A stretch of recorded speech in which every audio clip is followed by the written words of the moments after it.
Welcome back to Morning Brew with the Homeowners. I'm your host, Dmitry Lipinskiy. Today, I have three incredible co-hosts in my studio. Brent Simmons from Nashville. No, not Nashville. Why I say Nashville? Tennessee. What's the city you're in exactly? Memphis. Memphis, Tennessee. Memphis, Tennessee. Clay Cox from Georgia. Jonathon Broce from Florida. I've been in construction industry for the past 15 years, and this industry never surprising me with the crazy stories that's happening in it. Today, we're talking about fraud cases, big fraud cases, major cases with the contractors, state officials, and even small town mayors stealing FEMA checks. We have four pretty disturbing stories, and the first one we're going to start with how New York couple exposed Hurricane Sandy fraud. So after Hurricane Sandy, Michael and Lisa McSherry thought they were getting help from New York City's Build It Back program. There's a lot of programs after the hurricanes in each state, but instead they said they got crappy work while taxpayers were sent a bill padded with fake items. So here's some details. In 2012, Hurricane Sandy devastated thousands of homes across the Northeast. 2013, Congress allocates billions in federal relief funds through HUD. NYC launches Build It Back program to elevate and repair homes. 2015 to 2016, State and Island homeowners Michael and Lisa McSherry joined the program and hand over control of their home to city-assigned contractors. I would like to be on that list. Something is telling me that a city-assigned is going to be usually a little bit more corrupt than other contractors, but it's probably wasn't that easy to join either. SLSCO and Baumgardner House Raising are assigned to do the work. The work begins, and so do the red flags. Contractors were paid over $211,000 to install two metal staircases, but instead they install cheap wooden stairs. City inspector later falsely certified a job that was complete with metal stairs.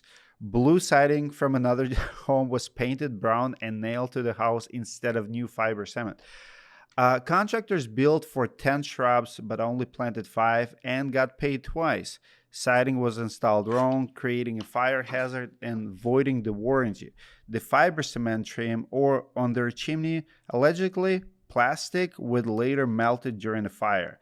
2018, the McSherry's file a false claim act lawsuit alleging the contractors knowingly defrauded the federal government and the New York agencies knew but paid anyway. So outcome, City of New York claims against NYC were dismissed in 2024. Contractors enter settlement talks in 2025. Agreement pending as of June. Impact, raise serious questions about oversight and disaster relief programs and now how taxpayers' dollars were spent. I just find I've heard a lot of stories about insurance fraud over the years, but I found every time government steps in, we have more corruptions, more fraud than in any other category in construction industry. Would you agree, guys? Clay. 100%. I mean, you hit on the city assigned contractor just begs for fraud and inside baseball. What kind of pay to play scheme is it to get on there? I mean, you'd like to think that there's an actual vetting process going on of contractors that are getting onto some highly valuable list like that. But the facts of this case and many other instances like this much more suggest that no, these people paid to play and then they cheated, and it's really disheartening, and it causes people to lose public trust and confidence in really important programs, which is probably the most frustrating thing, especially like the guys on this call are some of the good guys trying to do it right. So for us, it's pretty infuriating. Any more thoughts? Brent, where are you on the story? Something that sticks out to me is this city inspector. And I know we're going to talk about something here in a couple minutes, but three things come to mind. Either the inspector knew absolutely nothing about construction, wasn't qualified at all, although I find that kind of not true, because how do you confuse metal with wood? Number two, doesn't care at all, which I can see some complacency with some city workers, even where I live, man. I mean, there's kind of the stereotype. Or was there some type of kickback that has not been discovered? I mean, I could see that playing out as well. Here's the bigger debate that I would like to continue here that started on our channel earlier in the week. So in Texas, there's no such a thing as a roofing license, right? And they were trying to pass a bill for a roofing license in Texas. They failed. They're going to come back to it again in a year. So I was talking to RCAT Association. They have their voluntarily license. And one of the arguments that RCAT is making that builders, because new build construction in Texas has the worst roof possible, right? Because there's no standard. So they were arguing that we don't need a permit because builders, when they build something, it doesn't protect homeowners. And I would argue that the whole purpose of permitting and licensing is to prevent these kind of situations, like to add a layer of accountability when there is inspector, when there is a quality control check, right? In this case, how in the world you cannot see that it's a wooden siding, not James Hardy, right? Or metal or wood. There's standards, there's different codes for everything. Especially, I know New York is not your Alabama or Texas. It's pretty regulated construction site, one of the oldest, right? Like the OSHA is big there. City council inspection endorsements, it's all big. So it's either corruption through the roof. I mean, also we are talking about big money, $211,000 for this kind of scope of work. It sounds to me 5-7x what it's supposed to be. Yeah. Jonathon, what do you think? Yeah, I mean, I've been reading and I brought up some other things to kind of just dive into it. So it looks like that the city claimed immunity, right? Because they didn't knowingly defraud was their answer to it. But I'm just wondering, like, the city inspector falsely certified the job is complete with metal stairs. Like, I don't know about New York, but in Florida, like, this guy would actually be in jail, like, as an inspector and falsifying paperwork. Like, what happened to this inspector? And was he, I mean, with the point here, was he paid off? Was this another scheme that's ran that wasn't even involving this specific thing? Maybe this contractor and this inspector, like, it makes you question, I mean, all the premise of this, actually. So is there other things that wasn't even underneath of this this funding? Do you think the part of the problem is that when we talk about government money, you know how they say credit card money does not feel like real cash? I feel like credit card government money does not feel like real value. Oh, it's just taxpayers. Or so what? That that's what's happening right now in California.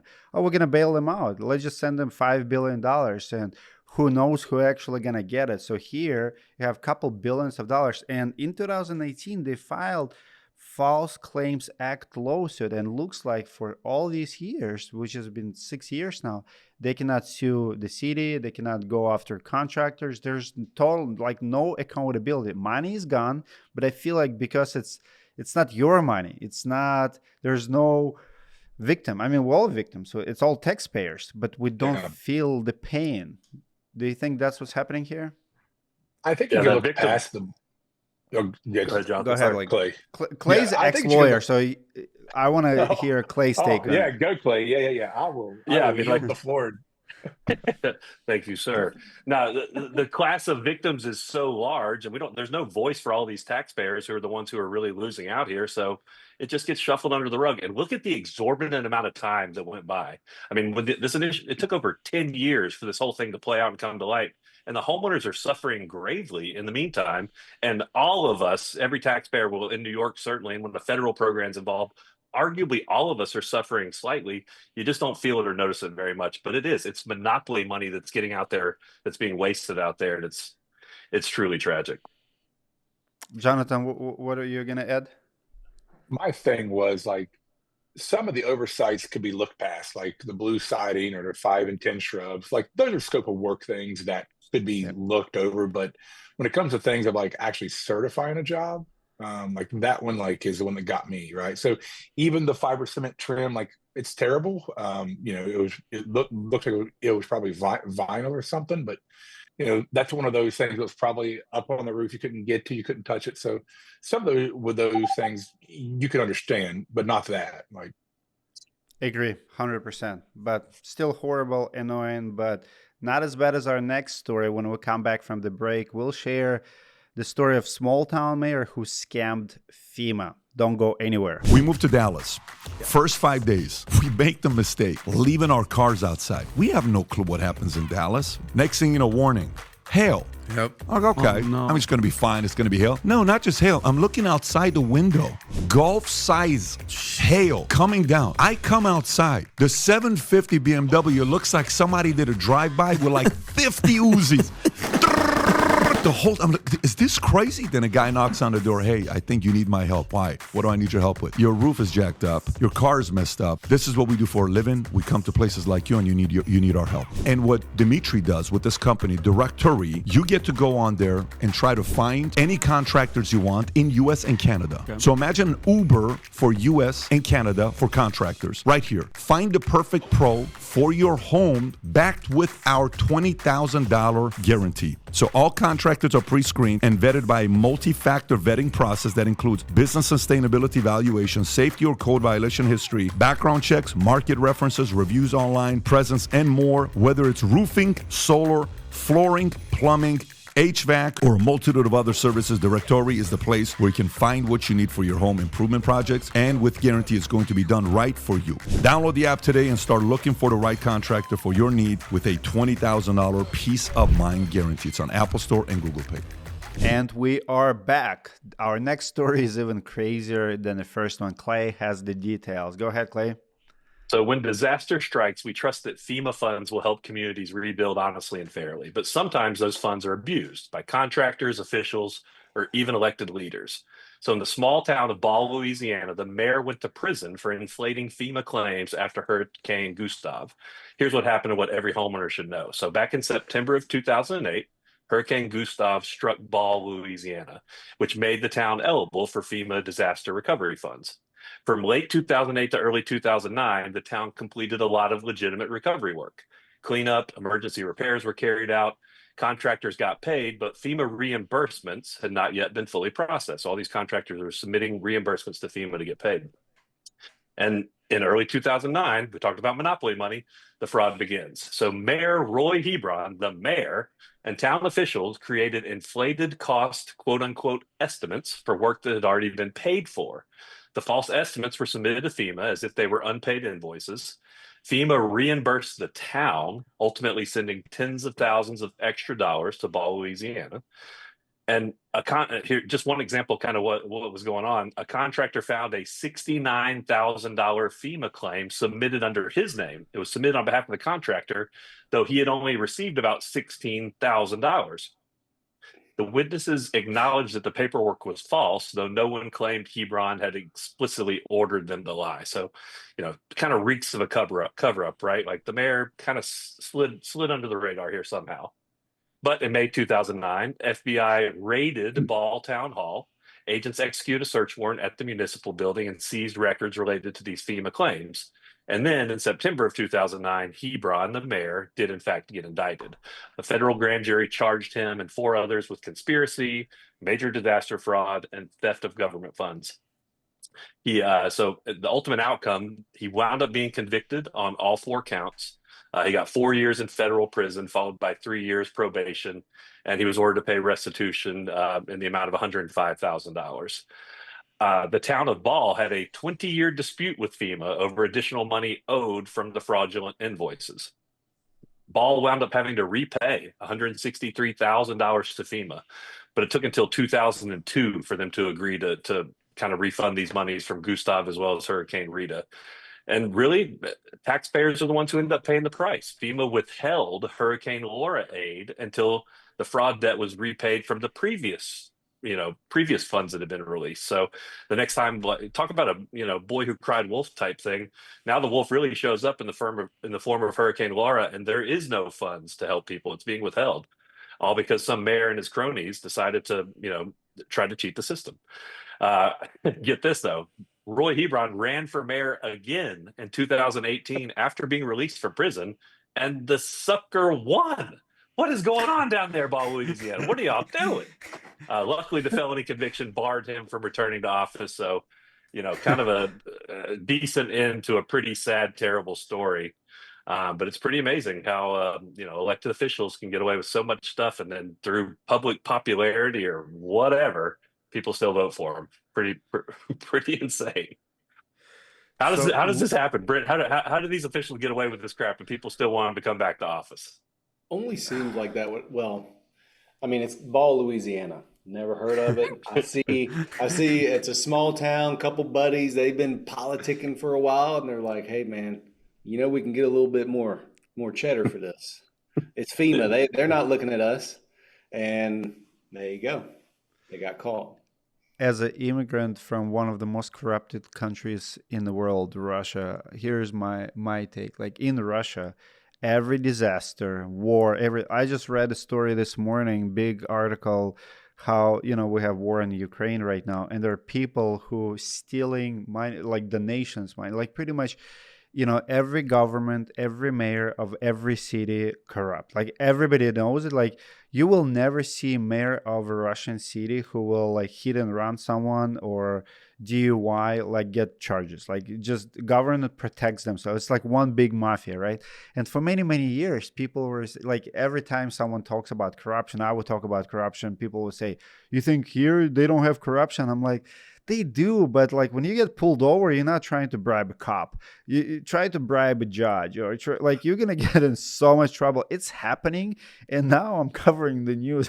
Like this is actually one of the very first stories in 15 years that I've heard that mayor of the city stole like the way this is really a Russian way. Like this is common in Russia. Like you get government money, you have to take piece of pie. So I don't know if it's immigrant influence or what it is, but this is not common story for United States. Would you agree or not? I don't think it's common. I think I pulled up a story here too. Was Mayor Hebron a modern day Robin Hood? So somebody thought that he was like stealing from the federal to give to his town. And with Brent's point, it's 3,900 population there in Ball. So like, but it's one of those things that they can't track where the money actually went if he actually put it in his own pocket. But he did gain some of the capital on the political spectrum, if nothing else, and paid other people. But it's like, where did the money go? So the town had to pay back the 163,200 I just read. So that was paid from the town, and then the same town elects the guy. So Clay, I'm with you. Is like, how does he have the town pay it back? So everybody there benefited is what it sounds like, which is kind of crazy to talk about. But yeah, so he paid, looks like, or he ordered to pay 105,000. Bowlery paid 163,000. Yeah. And I would also say that FEMA is one of the most corrupt organizations out there.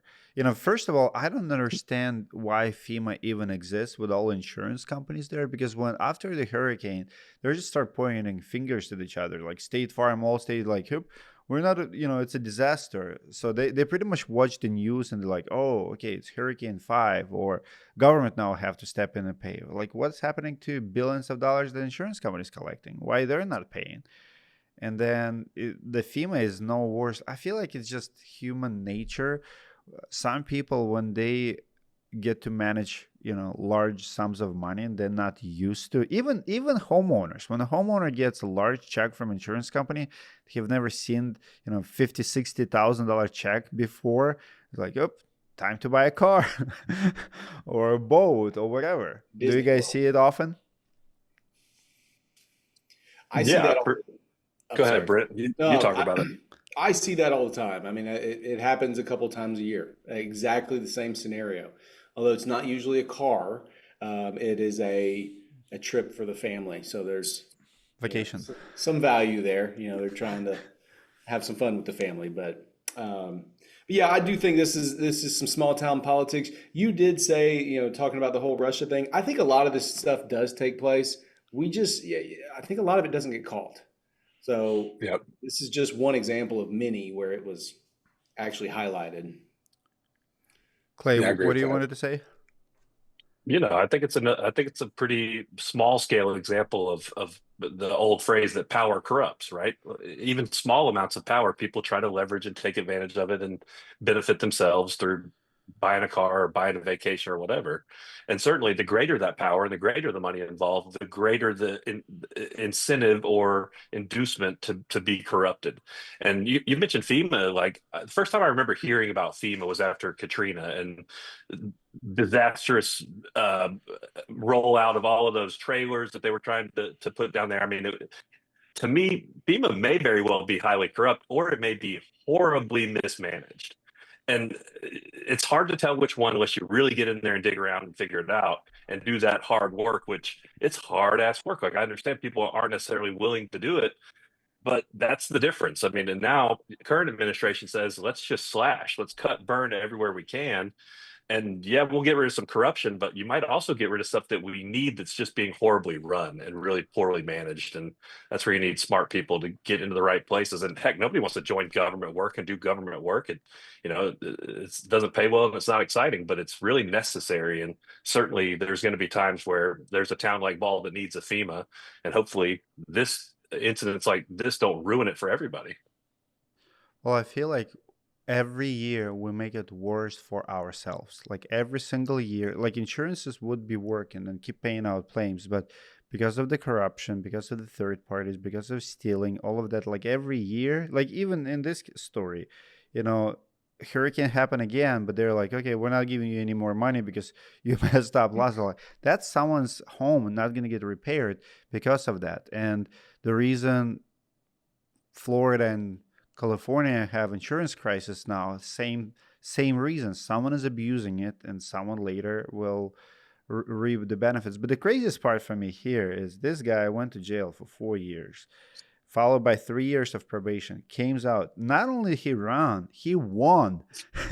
he won, and someone says, no, buddy. Like, who even let him run again for mayor? He's like, that's all I know. I just know how to be a mayor. Cannot do nothing else. I mean, imagine spending 4 years in prison, come out, it's like, I'll lead you by city of Bowl. Like Jonathon said, maybe he is viewed as a Robin Hood. And that's what it sounds like, hence him winning the election. I want to meet his campaign manager. I want to meet his campaign manager because that messaging was great. He's got people writing stories about how he's a Robin Hood. Oh man, that's a well-placed source there, sir. I'm gonna find out. I'm gonna actually go and dig deep on this. Really, I mean, he's my hero now. Like 4 years. See, I mean, and the second one too. So he paid back $105,000. That's a big lump sum. Like for the mayor, like I can't imagine mayors of small towns getting paid that much. That's probably like a yearly salary. And to give it back, it's like, okay, $105,000 right here. I'll go to it again. I'll become mayor. This is too good. This is too good. Any other notes on this one? I just think that there's a common theme here of mismanagement of funds at FEMA. So I think that's what's getting ready to come up in the next segment as well. So. Yes, unfortunately, that's stories today, and FEMA has a big budgets too. When we come back after the break, we have crazy story of a kickback scandal. Do not go anywhere. We'll be right back.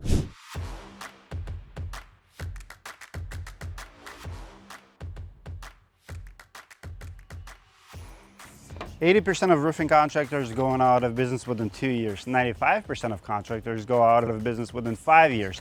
Now, ask yourself this question. What will happen to that 20-year warranty, 25-year warranty? I'm here reading warranty for Fox Heaven Roofing in Florida, 20-year warranty. But what will happen to this warranty if they go out of business?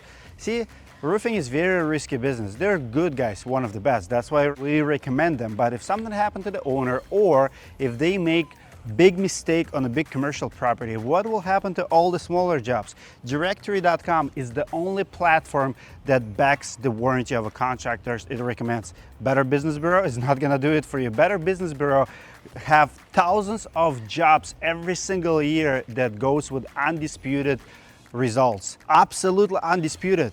You'll hire a contractor of BBB, and at the end of the day, when they file bankruptcy or make expensive mistakes and you have dispute with them, BBB will not step in and will not help you. Directorii.com is the safest way to hire a contractor. They offer warranty on the warranty of everybody they recommend. We don't give better recommendations. Check out directory.com, free app in all app stores. Check out for yourself. And we are back. We have another crazy story, kickback scandal. Brent has the details. Go ahead, Brent. Yeah, so this might be the biggest heist that you've never heard of. When disaster hit Alabama, federal relief money poured in to help hurricane victims find shelter. But behind the scenes, something else was happening. This is a story of how a storm turned into a payday for a group of insiders and how the truth finally came out. So here's what happened. This was a while ago. 1979, Hurricane Frederick strikes Alabama. Thousands of people are left homeless, and FEMA sends millions in federal relief funds to help. I didn't know FEMA existed back then. Between 1979 and 1980, the fix was in. So two high-ranking Alabama officials by the name of Lipinskiy and Joseph Deep are trusted to run a temporary housing program. Well, instead of helping the victims, the officials solicit kickbacks from the contractors, demanding $500 to $600 per mobile home set up in bribes. Multiple contractors, including William, James, Harold, and others, submitted inflated invoices, adding about $1,200 per home, and secretly kicked back a portion back to the officials. So 1982, criminal indictments are issued for these people. Several contractors get indicted for conspiracy to defraud the United States. 1985, a civil lawsuit was then filed. The United States files a civil suit under the False Claims Act in federal court, seeking damages and penalties from both the state officials and contractors. One more year later, jury trial begins. The contractors are found liable for fraud. In 1988, the year I was born, contractors file an appeal. They try to claim that they had a secret deal with prosecutors to avoid civil charges, but the courts shut them down, saying even if such a deal existed, it wasn't legally binding. So here's the outcome. The jury awarded $633,900 in damages, which is doubled to $1.27 million under federal fraud law. The government got an additional 2,000 penalties for each fake invoice, up to 104,000, and the appeals court ended up upholding the fraud ruling. Wow, yeah, I just looked it up. FEMA started in 1979. So, and immediately, the very first year, Wow. so FEMA scamming people and frauding everyone since 1979. Like literally, like this is one of the very first cases since just the beginning. So it looks like it was inefficiency at the back. What do you guys think about this one?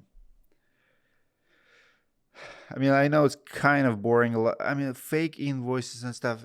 Here's the thing. When people wants to steal, like accounting, any type of accounting is the way how you do it. Like if you run a business, if you run an organization, you might as well have a cash laying around on countertops and everywhere, because those who wants to steal will find a way to steal. And my philosophy professor used to say that if someone's well-being depends on someone's signature, that's the room for corruption. Like if you have to sign something for me to be good, like any kind of approval, that's the room for corruption. And the more steps, the more signatures we have. Remember I was telling you earlier about my beautiful homeland in Russia. I remember in 2005, my friend wanted to open one of the very first internet cafes. Like, you know, you go in like for the internet, like little library or gaming shop somewhat. He said it would take him 30 days just to collect signatures, like, you know, your fire marshals, your city approval, your like whole bunch of signature, like 30 days, just full-time job. Just, you know, I want to open a business, sign here. And every time you get a signature, you better bring some cigars, some candies, a little bit of cash, a little bit of something, right? Because you want for you to be well and you want to be prosperous, you better bring it to people and that's what I see with the FEMA. You know, FEMA does write checks, but those checks can be, you know, not real. They can be made up. And this, I mean, look at the stats. The government got an additional $2,000 penalties for each fake invoice up to $204,000. That's like 52 fake invoices right there. Just the amount of fake invoices. I mean, that's a machine. That's like, let's create fake invoice, let's get paid. And what do you guys think about this? I love watching your Congress roasting people. Like it's my favorite show. I kid you not. Like recently, State Farm, Allstate was there, right? Making people accountable. And here's what we always, like me personally, as an immigrant, that's what I always struggled. Because every time I ask this question, people will say, you don't get to tell someone else how much money they should make. But I've seen it at the Congress when they roast someone. Let's say you work for Department of Defense and you making some bolts, and they would say like, here's 8 bolts and you charge, $3,800 for 8 bolts. Why is that? Because they could. Because it's America, it's capitalism. Like, I can and I will. Who are you to tell me no? Right? So the conflict here is, if you can charge more, what most people would, right? So what's the reasonable, or I guess market price? Because that's what we see a lot in the marketplace. Like after the storms, contractors doing, we can't inflate our prices, but everybody's doing it. Everybody's charging a little bit more. Supply, demand. So where do we draw the line between supply and demand, and between pure corruption? Like, no, you can't charge that much because we're just paying for it. Well, and I think something that's confusing in 2 of these cases that we've talked about, you have contractors getting these requests from government officials. So, I'm not trying to give the contractors a free pass here. You should have some common sense and enough intelligence to know that, hey, this isn't right. However, it's coming from the people writing the check. So you're sitting here thinking, well, I know in their mind, they're like, well, if I don't do this, someone else is going to get the money.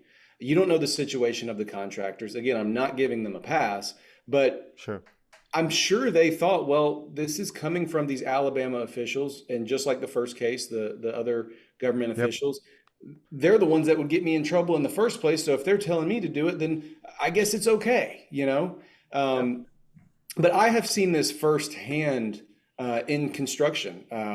You'll have a property management company and you'll have their representative who says, hey, I'll give you this job, but I want, X% back. We'll call it a finder's fee. That's real big.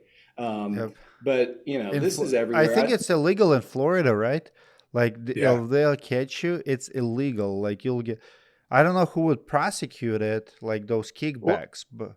Well, I think there's another layer here too, Brent. Too is like when you say that they went and demanded the $500 to $600. Like, I also wonder, as a contractor, is there fear of retaliation? Right. So it's like, I'll never work in this town again. Like, this is all I know is to build these houses and put this stuff up.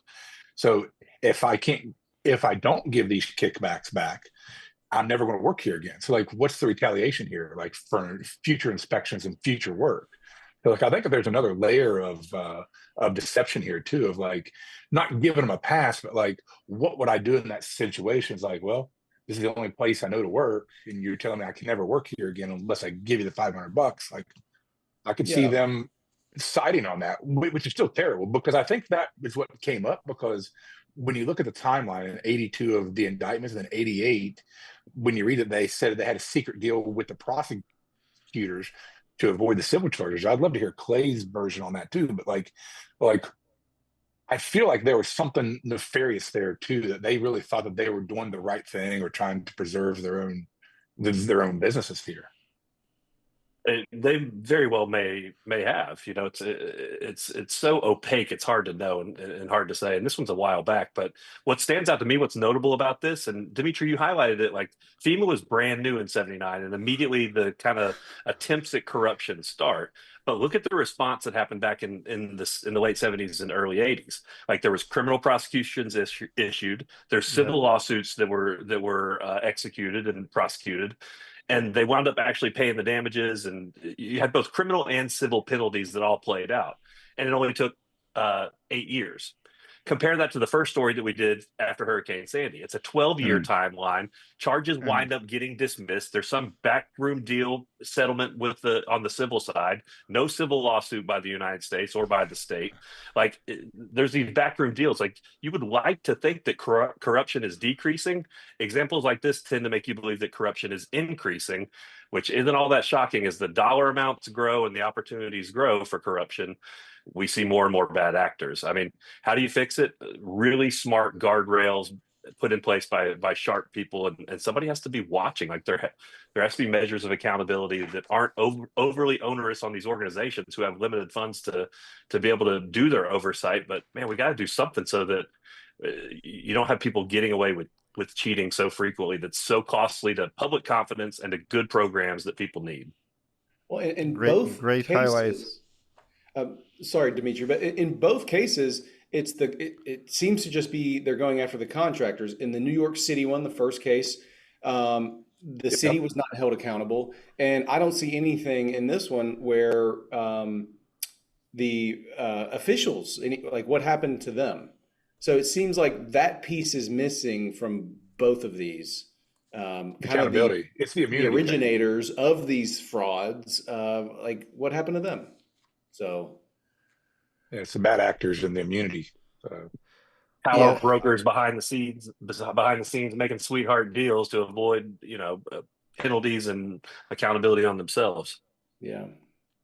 I love Clay remarks. Feels like the corruption is growing, industry is growing, dollar amount is growing. It's not going anywhere. It's not getting any better. And that's what I see in general in construction. I've been following BBB complaint lists, for example, and BBB, as good of promise as they make to have some kind of standard, amount of complaints, amount of reviews, amount of undisputed complaints is not going down. Every year it's only growing. So it looks like we cannot help ourselves but keep stealing, keep cheating. The contractors, the officials, like we have to be more radical, I think, in prosecuting those cases so people are afraid of doing it. When we come back, we have one last story about $20 million for showers deal. Where did the money go, and what's with such a high bill for such a small item? Don't go anywhere. You ever been scammed by a contractor? That'll wreck your budget real fast. I've heard the horror stories. Guys taking deposits and skipping town, or leaving jobs half done. It's a mess. That's why I tell folks to use Directorii.com. Every contractor on there is financially vetted and background checked. These are real pros, not fly-by-night jokers. And here's the part I love. When you hire through Directorii, your job is backed by a $20,000 guarantee. If something goes wrong, they've got your back. Don't be a victim. Take control. Go to Directorii.com. That's Directorii with 2 I's, and hire with confidence. And we are back. Today we're covering some crazy stories about FEMA mismanagement, fraud cases, even mayor who went to jail earlier. The last story, Jonathon has details about $27 million for showers. Where did the money go? Jonathon, where did the money go? Share the story. Yes, sir. This is going to be a heart wrencher here, guys. So North Carolina set up a relief center after Hurricane Helene to help storm victims get clean, stay connected, and feel human again. But a new report says the state spent $27.4 million on that site just to offer showers and laundry. Now, people are asking, was it help or waste? And what about the out-of-state contractor who ran it? So here's the case details on this. September 24, Helene hits the southeast. North Carolina suffered extreme flooding and thousands of residents are displaced. October 24, North Carolina hires a Texas company called SCO, which I think we heard them in a previous one here too, right? Okay. To run a relief center in a town called Sawananoa. Sawananoa. I don't know if I messed that up, but the site gave out basic series like showers, laundry, hygiene kits, and internet. The center ran for 189 days and cost the state $27.4 million, about $145,000 per day. It provided about 14,000 showers, 18,000 loads of laundry. Some workers hired by SCO were paid $87 to $145 an hour, with an extra $215 per day just for showing up. The state did not track how many people used the site until almost a month later. By then, only 40 to 60 people a day were coming by. The cost per laundry load, $220. Auditors say the state could have handed out $20 laundry vouchers and a total of just around $360,000. So here's what the outcome is as of now. No one has been accused of fraud yet, but auditors say there were major problems with how the money was spent and tracked. Critics say that the same $27 million could have built over 100 new homes for the families who lost everything. The state's recovery office is also facing a $300 million budget shortfall, and a bigger audit is on the way. The contractor SLSCO has been involved in other controversies, including allegedly misusing the FEMA funds after Hurricane Sandy. The New York couple who sued them earlier, we talked about, and settlement talks just began in 2025. Building a $52 million hospital that only treated 79 patients. It was the only contractor who said it could build an emergency hospital in 7 days during the height of New York's COVID surge, winning billions of dollars in the border wall contracts without a public bidding process. SLSCO and the Trump administration came under fire after upping the cost of contracts by over $1 billion using supplemental agreements. Wow. Here comes the corruption. Here comes the corruption in the United States. I actually just asked ChatGPT what does ChatGPT knows about the company. And it says, same thing, false claims, allegation following Hurricane Sandy, political contracts and border wall. So they were involved there, $229 million actual wall project. And there's just quite a few things. The labor classification dispute has advanced with procedural rulings in favor of potential collection action. Multiple major government contracts have raised public and media concerns, though not always legally contested. So government, I guess is involved as far as like official goes, like corruption 101, right? Like, if you have a couple $100 million here and there, how do you think our people in government get paid? Get rich like that. It's always been funny to me to watch how much money they worth, like especially Congress people. They're all like multi-millionaires. The YouTube channel School of Door Knocks, Hard Knocks. So the guy goes, talks to billionaires and millionaires, like quick interviews. He recently went to Washington. And he was trying to talk to politicians, how much they're worth and how they made their money. Nobody would talk to him. I would love to talk to people behind SLSCO. Hate the company name, how I can't pronounce it.